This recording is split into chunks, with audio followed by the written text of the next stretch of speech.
नमस्कार, आप देख रहे हैं न्यूज चक्र। मैं अभिसार शर्मा। सिर्फ 24 घंटे का वक्त रह गया है दोस्तों अरविंद केजरीवाल के इस्तीफे को लेकर। और कल अपने समर्थकों के सामने, दिल्ली की जनता के सामने, उन्होंने इस ऐलान के साथ दिल्ली ही नहीं बल्कि आस पड़ोस के राज्यों की राजनीति को गरमा दिया है। भारतीय जनता पार्टी को समझ नहीं आ रहा है कि वो क्या कहे। वो जो कह रही है वो बैकफायर भी कर सकता है। मगर अरविंद केजरीवाल ने यह दिखा दिया है कि भारतीय जनता पार्टी की दमनकारी नीतियों से कैसे लड़ा जाता है। वो भारतीय जनता पार्टी जो साम दाम दंड भेद से विपक्ष पर निशाना साधती है। वो भारतीय जनता पार्टी जो ब्लैकमेल की राजनीति का इस्तेमाल करती है। वो भारतीय जनता पार्टी जो डर की राजनीति का इस्तेमाल करती है। अरविंद ने स्पष्ट कर दिया है कि मैं अपनी ईमानदारी के दम पर आगे बढ़ूंगा। और कल जब उन्होंने ऐलान किया, यानी कि रविवार को जब उन्होंने इस बात का ऐलान किया, तो उनके समर्थक शॉक थे। मगर राजनीतिक गलियारों में कई लोग इसे मास्टर स्ट्रोक भी मान रहे हैं। और वो क्यों मान रहे हैं मैं आपको बताता हूं। क्योंकि आप भी जानते हैं दोस्तों कि ईडी के मामले में बेल मिलना नामुमकिन सा है। और यहां पर अरविंद केजरीवाल को न सिर्फ ईडी बल्कि सीबीआई वाले मामले में भी बेल मिल गई है। अरविंद केजरीवाल ये लगातार बता रहे हैं कि जिन लोगों की गवाही के आधार पर उन्हें गिरफ्तार किया गया था, आज की तारीख में वो भारतीय जनता पार्टी की गोद में बैठे हैं। सबसे बड़ी बात जो अरविंद केजरीवाल के पक्ष में जाती दिख रही है वो है सुप्रीम कोर्ट का वो फैसला दोस्तों, जिसमें कहा गया था कि अगर कोई व्यक्ति ईडी के कब्जे में है और अगर वो कोई गवाही देता है तो उस गवाही को सबूत नहीं माना जा सकता। यानी कि अरविंद केजरीवाल की गिरफ्तारी, मनीष सिसोदिया की गिरफ्तारी, बीआरएस की के कविता की गिरफ्तारी, इसकी जमीन पूरी तरह से धराशायी हो गई है दोस्तों। अगर सबसे पहले मैं आपको बतलाना चाहूंगा कि अरविंद केजरीवाल ने किस तरह से इस बात का ऐलान अपने समर्थकों के सामने किया। सुनिए अरविंद ने क्या कहा।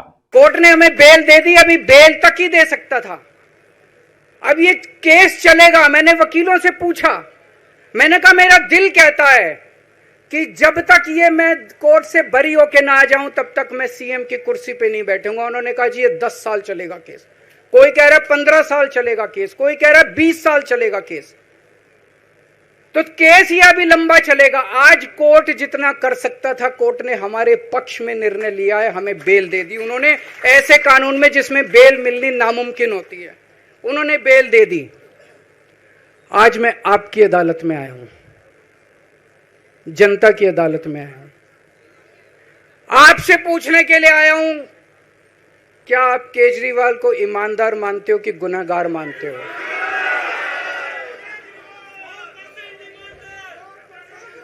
मैं दिल्ली की जनता से पूछना चाहता हूं, मैं देश की जनता से पूछना चाहता हूं कि क्या केजरीवाल ईमानदार है कि गुनहगार है?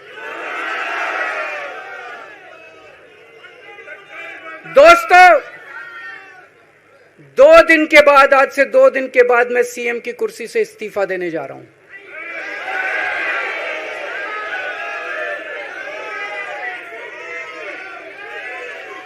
और मैं तब तक सीएम की कुर्सी पे नहीं बैठूंगा जब तक जनता अपना फैसला ना सुना दे।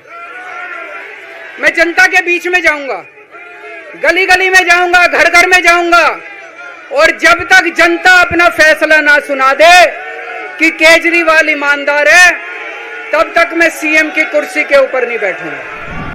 और अरविंद के इस ऐलान के बाद भारतीय जनता पार्टी भी हरकत में आ गई है और उनकी पार्टी भी हरकत में आ गई है। पार्टी लगातार उग्र बनी हुई है। और न सिर्फ अरविंद केजरीवाल दोस्तों, मैं आपको बतलाना चाहूंगा कि मनीष सिसोदिया ने भी कह दिया है कि वो अपने पद से इस्तीफा दे देंगे। यानी कि बात स्पष्ट है कि ना अरविंद केजरीवाल ना मनीष सिसोदिया अब दिल्ली के अगले मुख्यमंत्री होंगे। इस बात को लेकर भी सुगबुगाहट थी कि क्या चुनाव जल्द कराए जाएंगे। इस बात का ऐलान अरविंद केजरीवाल कर चुके हैं। उनका क्या बयान है दोस्तों, आपके स्क्रीन पर। फरवरी में दिल्ली के चुनाव हैं। आज इस मंच से यह मांग करता हूं कि यह चुनाव नवंबर में महाराष्ट्र के साथ कराए जाएं। मैं आपको बतलाना चाहूंगा दोस्तों कि महाराष्ट्र में भारतीय जनता पार्टी की हालत कमजोर है। और अगर ऐसा हो जाता है, जिसकी गुंजाइश नहीं है दोस्तों, और मैं आपको बतलाना चाहता हूं क्यों। क्योंकि आप जानते हैं कि चुनाव आयोग पूरी तरह से भारतीय जनता पार्टी के कहे पर अक्सर काम करती हुई दिखाई देती है। कम से कम ऐसा आरोप है।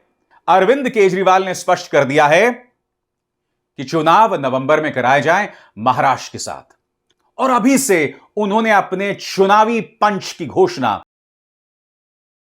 सिसोदिया ने भी इस बात का ऐलान कर दिया है कि वो भी अपने पद से इस्तीफा दे रहे हैं। उनका बयान, मैं भी मुख्यमंत्री अरविंद केजरीवाल जी के साथ जनता की अदालत में जाऊंगा और जब चुनाव में जनता मेरी ईमानदारी पर मोहर लगाएगी तभी मैं उप मुख्यमंत्री, शिक्षा मंत्री की कुर्सी पर बैठूंगा। अब भारतीय जनता पार्टी इसे ड्रामा बता रही है। यह कह रही है कि जो व्यक्ति शीश महल में रह रहा था उसे क्या अधिकार है ईमानदारी की बात करने का। मगर आम आदमी पार्टी उग्र है दोस्तों। भाजपा की तरफ से प्रेस कॉन्फ्रेंस में सुधांशु त्रिवेदी ने सजायाफ्ता शब्द का इस्तेमाल कर दिया था। आम आदमी पार्टी ने इस पर करारा प्रहार किया है। सुनिए कल क्या हुआ था। इसके द्वारा एक सजायाफ्ता मुख्यमंत्री ने तमाम आरोपों के बावजूद, कीचड़ उछालने के बावजूद एक चीज भी अब तक अदालत के अंदर साबित नहीं हुई, एक आरोप भी। मैं बहुत गंभीरता से ऐतराज दर्ज करता हूं। सुधांशु त्रिवेदी पढ़े लिखे व्यक्ति हैं। सजा याफ्ता शब्द का इस्तेमाल उन्होंने जो अरविंद केजरीवाल जी के लिए किया है उसका मैं घोर ऐतराज करता हूं। उनको इतनी समझ कानून की होनी चाहिए, इतने पढ़े लिखे वो होने चाहिए। वो एक मेंबर ऑफ पार्लियामेंट हैं। सजा याफ्ता का मतलब कन्विक्टेड होता है। अरविंद केजरीवाल की ट्रायल भी अभी तक शुरू नहीं हुई, आपने सजा याफ्ता डिक्लेयर कर दिया। इलाज कराएं सुधांशु त्रिवेदी अपना, वरना इलाज हम करना जानते हैं। उनको मैं चेतावनी दे रहा हूं, अपनी जुबान संभाल के बात करा करें। आपको यह समझना पड़ेगा दोस्तों कि जिस तरह से केजरीवाल आज की तारीख में भाजपा से मुकाबला कर रहे हैं वो एक नजीर साबित हो सकती है पूरे विपक्ष के लिए। क्योंकि देखिए, कहने को आम आदमी पार्टी और कांग्रेस में मतभेद हैं, चाहे दिल्ली हो चाहे हरियाणा हो। हरियाणा में दोनों में सीटों का बंटवारा नहीं हो सका और इसका असर कहीं ना कहीं गुजरात पर भी पड़ सकता है। मगर दोनों को समझना पड़ेगा कि बीजेपी एक ही अंदाज में कांग्रेस पर भी निशाना साध रही है और आम आदमी पार्टी पर भी निशाना साध रही है। अलग अलग अनर्गल केसेस में विपक्ष को फंसाओ, प्रचार चलाओ, अपने गोदी मीडिया के जरिए बदनाम करो, लगातार करो, बार बार करो, मगर असली कहानी जनता तक ना पहुंचे। क्योंकि अरविंद केजरीवाल के मामले में जैसा कि आप जानते हैं, माघुंटा रेड्डी जो कि वाईएसआर कांग्रेस में हुआ करते थे, उनके बेटे राघव रेड्डी को गिरफ्तार किया जाता है। राघव रेड्डी जैसे ही बयान पलटते हैं उनकी रिहाई हो जाती है, और न सिर्फ उनकी रिहाई होती है, उनके पिता वाईएसआर कांग्रेस छोड़कर तेलुगु देशम पार्टी में शामिल हो जाते हैं, यानी कि भाजपा के मोर्चे में चले जाते हैं। और राघव रेड्डी के बयान के आधार पर अरविंद केजरीवाल को गिरफ्तार किया जाता है। खेला सारा वही है दोस्तों, ब्लैकमेल करो, दबाव बनाओ, अपनी पार्टी में शामिल कर लो और उन बयानों के आधार पर विपक्ष के नेताओं को गिरफ्तार करो। अरविंद केजरीवाल ही नहीं, विपक्ष के कई नेता अब बतला रहे हैं कि भाजपा से कैसे लड़ा जाएगा। और आपके सामने कुछ चेहरे हैं दोस्तों।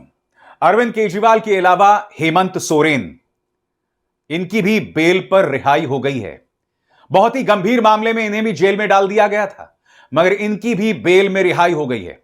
और हेमंत सोरेन मामले में भी भारतीय जनता पार्टी किस तरह की राजनीति कर रही थी वो आपने देखा।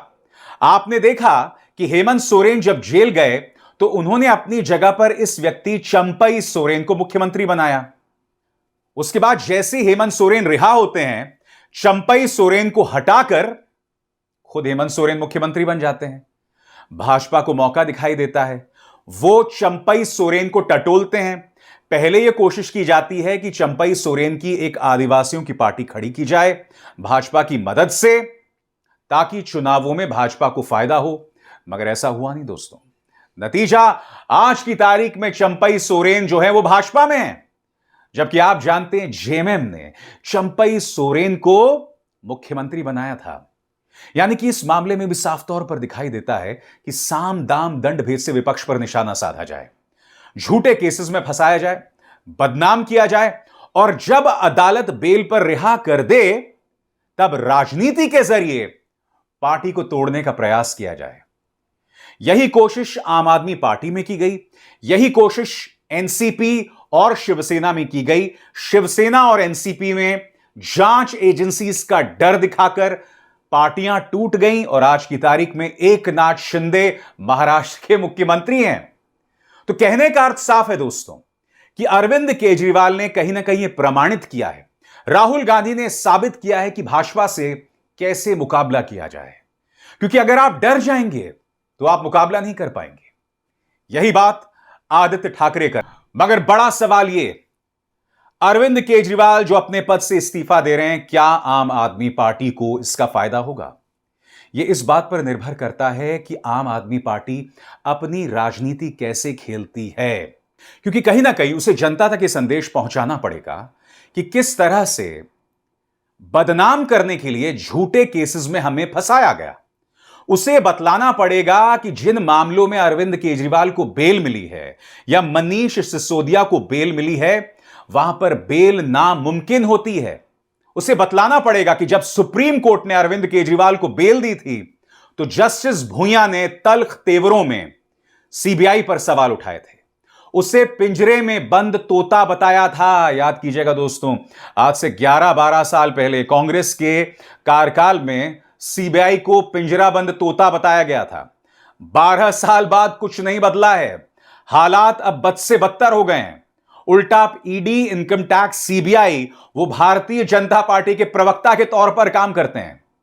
अरविंद केजरीवाल और आम आदमी पार्टी को मुद्दों पर बने रहने के साथ साथ जनता तक यह संदेश देना पड़ेगा कि किस तरह से विपक्ष के नेताओं को झूठे केसेस में फंसाया जाता है। क्योंकि जो संदेश दिल्ली में जाएगा वो पूरे देश तक पहुंचने वाला है। महाराष्ट्र की जनता देख चुकी है। महाराष्ट्र ने देखा किस तरह से शिवसेना को दो फाड़ किया गया, एनसीपी को दो फाड़ किया गया, और हमने उसका परिणाम लोकसभा चुनावों में देखा। आम आदमी पार्टी मुद्दों पर सवार होकर अपना वार कर रही है। पार्टी के प्रवक्ता कहते हैं कि भाई चुनावों का ऐलान कब होगा यह तो चुनाव आयोग फैसला करेगा, मगर हम मुद्दों पर जमीन पर उतरेंगे। सुनिए क्या कह रहे हैं पार्टी के प्रवक्ता। देखिए, अभी दिल्ली की सरकार कितने दिन चलेगी ये तो इस बात पर डिपेंड करेगा कि चुनाव की घोषणा कब होती है, चुनाव किस तारीख को होंगे, ये तो चुनाव आयोग बताएगा। लेकिन दिल्ली की सरकार एक दिन चले, एक हफ्ते चले, एक महीने चले, चुनाव तक आम आदमी पार्टी की सरकार दिल्ली की जनता के लिए काम करती रहेगी।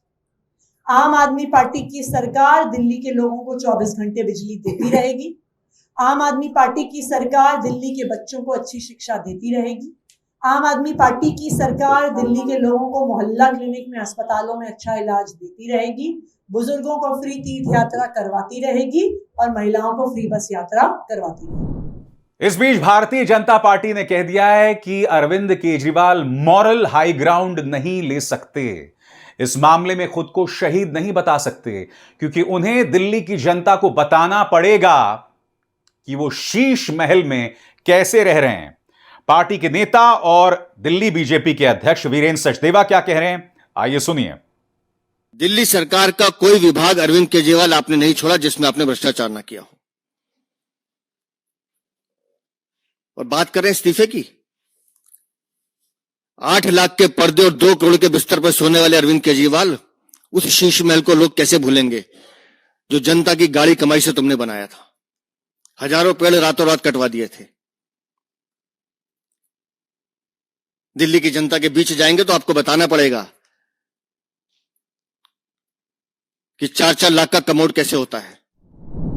यही नहीं, पार्टी एक कदम आगे जाकर कहती है कि मुख्यमंत्री अरविंद केजरीवाल पहले मुख्यमंत्री हैं जिन पर सुप्रीम कोर्ट ने पाबंदी लगाई है।